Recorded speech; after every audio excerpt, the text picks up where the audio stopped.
E aí, Marx, keynesianos e otakus feridos, meu nome é Alisson e eu sou um anarcocapitalista. Tá rolando uma guerra na internet por causa de uma empresa chamada Crunchyroll, alguma coisa assim, que possui o direito de fazer a distribuição de diversos animes. Só que muitos sites fazem isso totalmente de graça por causa da pirataria. Aí o Peter do Ei Nerd fez um vídeo para falar um pouco sobre isso, só que ele se posicionou meio que contra a pirataria, a favor do Control ali, Crunchyroll, alguma coisa assim é o nome, eu não sei pronunciar direito aquela palavra. Enfim, como eu acho ele um cara muito sensato, um cara que é educado pra caramba, que não tenta tretar com ninguém, eu vou tentar fazer essa resposta de forma mais educada, de forma mais tranquila possível. Até porque eu quero que as pessoas que assistam o canal dele venham pra cá e entendam também que propriedade intelectual não pode ser propriedade. Porque existe um requisito inicial, primário, se é inicial é primário, óbvio. Existe um princípio necessário para que algo seja propriedade, que é a escassez. A escassez significa que um bem é finito. Se ele é finito, ele não pode ter mais de um uso conflitante ao mesmo tempo. Por exemplo, tem um carro aqui na rua, meu vizinho quer utilizar esse carro para ir para um determinado local e eu quero utilizar o carro para ir para um outro determinado local. Vejam, as duas pessoas querem usar o mesmo bem de forma conflitante. As duas coisas não podem acontecer ao mesmo tempo. Então é daí que surge a propriedade, é daí que surge a lei de propriedade, para você resolver esse conflito sobre um bem escasso. Olha, quem é o dono do carro? Sou eu. Então eu é que vou decidir como o carro vai ser utilizado. Mas se o meu vizinho for o dono do carro, ele é quem vai decidir. Então é basicamente assim que funciona a propriedade. Para que algo seja propriedade, ele precisa ser escasso. A propriedade intelectual não é escassa. Por quê? Ela é totalmente infinita. Ela pode ser reproduzida milhões e milhões de vezes ao mesmo tempo e utilizada de diversas formas ao mesmo tempo. E elas continuam existindo. Eu posso estar aqui assistindo, sei lá, um anime e eu pauso o vídeo enquanto um cara lá no Japão está assistindo o mesmo anime e sem pausar. Então veja, pausar e não pausar ao mesmo tempo não poderia acontecer se algo fosse uma propriedade, porque ele estaria com dois usos conflitantes. Mas como é algo intangível, algo copiável, por assim dizer, eu acho que ficaria bem mais adequado. Então significa que esse bem não é uma propriedade, porque ele não é escasso. Isso é o argumento ético contra a propriedade intelectual. Aí você para e pensa, nossa, mas se a propriedade intelectual não pode ser propriedade, significa que pirataria não é crime. Se pirataria não é crime, as pessoas vão poder copiar o que elas quiserem e isso não vai ter nenhum incentivo, não vai permitir que exista um incentivo para que as pessoas criem novas ideias. Bom, a gente pode argumentar um pouquinho sobre isso, mas veja, mesmo que seu argumento fosse válido, ele não é, porque é uma questão ética. Mesmo que o argumento seja válido para a gente falar isso de um ponto de vista utilitário, um ponto de vista econômico, ele não é válido para falar do ponto de vista ético. Para debater no campo ético, você tem que usar um argumento ético, um argumento a priori, que foi o que eu utilizei, que é uma questão que está implícita dentro do conceito da propriedade, que é justamente a escassez. Mas vamos tentar abordar aqui o ponto de forma econômica, de forma utilitária. Eu poderia simplesmente usar o argumento de que muitas pessoas estão morrendo todos os anos porque elas não conseguem ter acesso a remédios. Elas não têm porquê. A distribuição desses remédios é feita de forma muito cara. Os remédios têm preços muito altos. Então as pessoas não podem comprar. Mas por que os remédios têm preços tão altos? Porque eles não podem ser distribuídos por uma concorrência. Justamente porque as empresas que criam esses remédios detêm o monopólio intelectual sobre elas. Elas pagam ao Estado para que o Estado dê a ela esse tipo de proteção, proteção baseada na propriedade intelectual. Então, outras empresas não podem produzir aqueles remédios e distribuir. Isso faz com que os remédios continuem extremamente caros, não importa quanto tempo passe. E muitas pessoas morrem por causa disso. Esse é o argumento utilitário mais forte que existe e ele não é a favor da propriedade intelectual, ele é justamente contra a propriedade intelectual. Para tu rebater isso, cara, tu vai ter que usar um nível de utilidade tão grande que eu acho que ele nem deve existir. Porque a gente tá falando de vidas e a maioria das pessoas não quer que outras pessoas morram porque elas não podem comprar remédios. Mas enfim, a gente também tem a questão da difusão de informação. Muita informação, às vezes, é prejudicada justamente por causa da propriedade intelectual.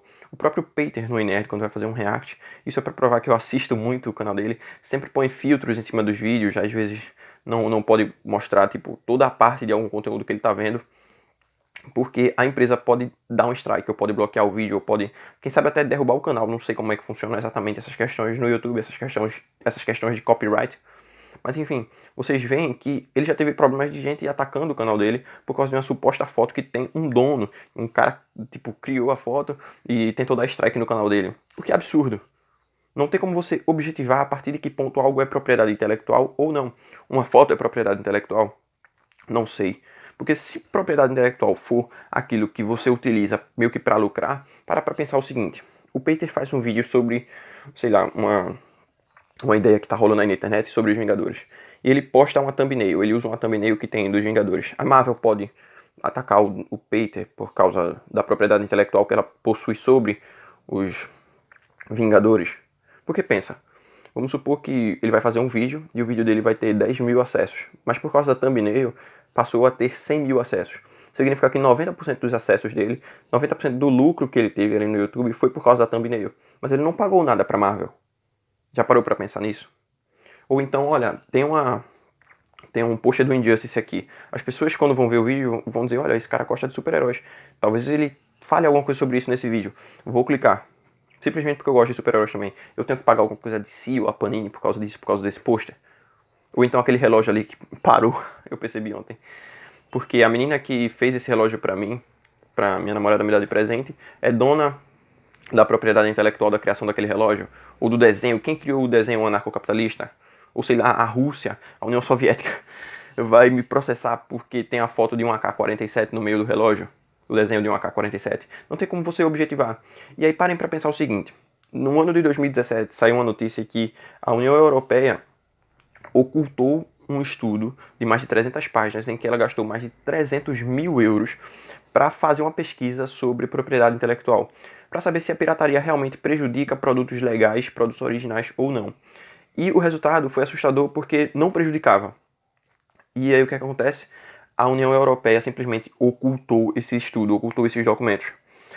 Isso foi em 2017. Em 2018 saiu o artigo 13, que é mais uma forma de você utilizar a consequência lógica da propriedade intelectual. Ela não pode existir. Simplesmente ela não pode existir.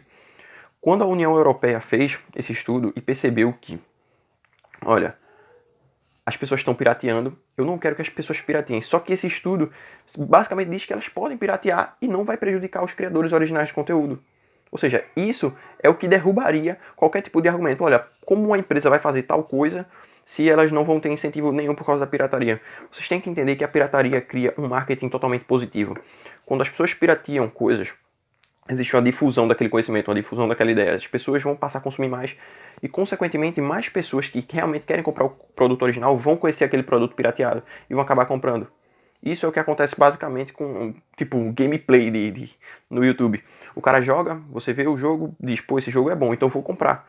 Mas espera aí, e os direitos de reproduzir aquele jogo? Não deveriam ser da empresa? Mas por que a empresa não ataca literalmente os criadores de conteúdo? Se bem que, se eu não me engano, a Nintendo faz isso. Mas enfim, eu acho que ficou claro o suficiente, tá? Que você não pode objetivar o que é a propriedade intelectual, a partir de que ponto algo é propriedade intelectual ou não, se é só porque o Estado assinou. Caramba, entenda uma coisa, se a diferença de algo proibido e algo permitido é só a assinatura do Estado, significa que ou essa coisa é sempre proibida, é sempre errada, ou ele é sempre de boa, ou ela nunca é errada, entendeu? Agora vamos falar um pouco do ponto de vista moral, do ponto de vista individual. Eu acredito que é muito moral, que é muito belíssimo você prestigiar o conteúdo original de alguém. Eu tenho essa saga de livros aqui, The Witcher. Eu poderia ter lido em PDF. Só que eu gosto tanto da saga de livros, que eu resolvi comprar elas totalmente caras pra caramba, porque eu paguei imposto sobre isso, sabe? Então, os produtos muitas vezes vêm 25%, 30% mais caros quando você compra na Amazon. Eu até mostrei na nota, eu acho. E, enfim, vale muito a pena você prestigiar algo quando você gosta. E é daí que vem a real lucratividade de certos produtos. Você vê, por exemplo, diversos celulares por aí sendo copiados, mas as pessoas querem mostrar o original delas, sabe? Então é meio que assim que funciona o lucro quando você tem um produto bom o suficiente para que as pessoas não se importem em piratear. O Peter também fala sobre a Netflix e sobre o Spotify, e é assim que o mercado combate a pirataria, se tornando muito melhor do que a própria pirataria. Você para pensar, por exemplo, que hoje em dia você quer assistir alguma coisa, você liga na Netflix, aí não tem, aí você pensa, pô, eu poderia buscar isso pirateado, só que na Netflix é tão fácil que eu prefiro esperar chegar na Netflix. É basicamente assim que funciona. A Netflix superou a pirataria, fazendo com que as pessoas se tornassem mais preguiçosas. E é assim que o mercado funciona. É assim que a concorrência livre funciona. Se bem que não é livre, né? Porque a Netflix também deve pagar impostos e tal. Deve ter algum tipo de problema ali. Se bem que, se não existisse a propriedade intelectual, outros serviços de streaming começou a chover, acabariam superando também a Netflix. Mas, enfim, parem para pensar um pouco também na questão do PlayStation 2. O PlayStation 2 foi o console mais vendido. Foram mais de 153 milhões de cópias vendidas no mundo e tinha mais de quase não existe, né? Tinha, se eu não me engano, 3.600 títulos, mais ou menos, de jogos. Os números que tem na internet da pirataria desses jogos são baseados no torrent, né, do que foi baixado. Só que esses números não são confiáveis porque a gente andava na rua naquela época, 10 anos atrás, 12 anos atrás, e via diversos camelô. Cada camelô vendia tipo 30 jogos diferentes. Simplesmente ele copiava. Essas cópias não entram nos números de download no torrent. Eu acredito que o PlayStation 2, além de ser o console mais vendido, também foi o console que mais teve pirataria. E veja, se tinha tanta pirataria assim, por que as pessoas continuavam criando jogos? Porque 3.600 títulos é um número absurdo para os consoles de hoje em dia. E mesmo assim as pessoas continuavam vendendo, criando, porque o desincentivo que as pessoas acham que vai existir sem a propriedade intelectual não existe de verdade. E para finalizar esse vídeo eu quero dizer a vocês o seguinte: copiar não é roubar. Se eu copio, você ainda tem. Valeu, vou ficando por aqui, se inscreva no canal, deixa um like e blá blá blá blá blá. Fui.